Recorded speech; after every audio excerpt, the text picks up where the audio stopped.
hello. Ahoy there. Jackie, I believe you've received some messages for me. That's right, Mickey. These floated in just this morning. And despite you being here for over a decade, you've got pals from Islay and much further afield who want some burning questions answered.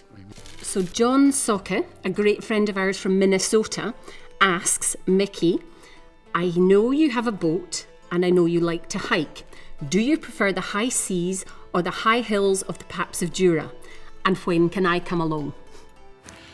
John, I'm going to park up my boat, but I'll still have my legs, so I'm going to do a lot of hiking. I'll take my fishing rod along with me, and you'll be welcome to come along anytime. So, next question from Jeremy and Anna Jones, a husband and wife team that we've known a long time at ARDBEG. A question each for them, and they'd like to ask you, Mickey, what has been the most memorable event that you've had at ARDBEG? Oh, Jeremy, there's been so many different events memorable. One I remember especially was in Sweden, where we did a tasting in Billinide with 1,600 people, and just seeing all these people queuing and coming in, and that first 30 seconds we stood in front of them on stage was a bit terrifying, but after that it was a brilliant experience. But yeah, that's probably one of them. And I don't know whose question this is, but the other question is, who has been your greatest inspiration since taking the reins at the distillery? I'm going to say two people for that, be a wee bit of personal in that one. It's probably, I would say, my father and my grandfather, because when I first started in distilleries years ago, they said, stick in, work hard and you'll do well. So I've followed that all my life. BJ Reid from Omaha is asking you, what is the biggest change you've seen at the distillery? I think the biggest change is really the popularity of the brand and what's been happening. BJ with the growth there, even the production and the interest that's happening in it, it's been phenomenal over the last few years. So I think that's been the biggest change, and the fact that we're expanding the distillery says volumes for what's been happening. So here's one a bit closer to home, Mickey, from one of our own. Our senior tour guide, Ron Gowdy, asks you, what's the soundtrack to your life and why? The soundtrack? Oh, I don't know. I've been, in my younger days, I was a big music fan. So, as you know, I'm a big rock music fan, so from the Stones down to Oasis, and now I'm getting a little bit more gentle. I've been a big Pink Floyd fan as well, so that's probably my track, going from rock to a wee bit of psychedelia. Here's one from our Swedish friends, from Patrick Bruckner, and he says, what is your favourite time and place at the distillery? My favourite time would be in a long summer's evening, gentle breeze at the bottom of the garden, sun going down with a nice dram in hand. Perfect.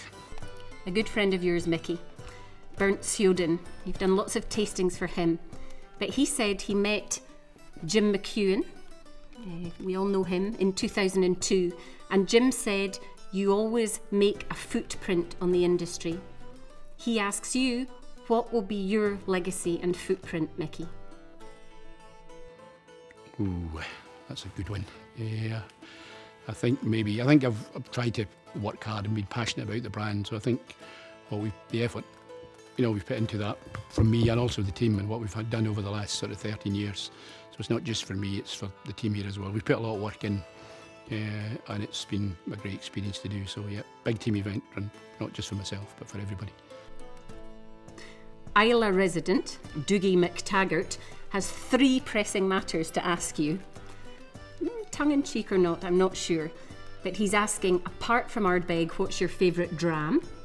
Oh, I'm going to say 2 there. I might be put it because I think we've been places and I've worked in a couple other places as well. So I need to say maybe a little Lafroig and a Jura on top of the Paps would be other 2. For me, it's part of my tale.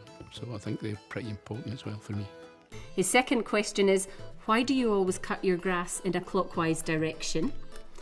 I must admit, I probably didn't know I did, but it was probably the first time I cut it in that direction, and I'm a bit of a creature of habit, so I'll probably keep doing it that way.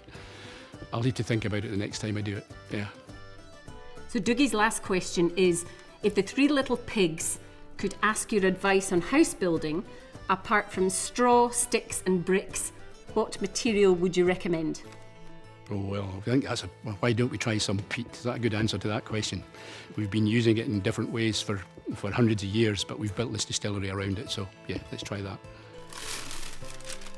So here's a really nice question, Mickey, from Heiko Lotz from Germany, and he asks, for all of us ARDBEGians, what has been your greatest personal achievement here at the distillery, at the helm for the last 13 years? Heiko, I think there's a couple of different answers to that question. I think working here at the distillery with the team, we've been asked to, increase production, try and make some more year on year. By adding little bits here and there, the team have adapted. We've done it, we've produced it every time, met the quality standards that everyone's looking for. Also seen the expansion taking shape, and it'll finish. And when it finishes, it'll be great to see. I remember seeing the distillery when it was in a different state it is now, but to see it flourishing and money that's been spent on it, it's got a great future. Hear, hear, Mickey. So, to you, we say yo ho ho and a bottle of ARDBEG. Good luck and thanks for the memories.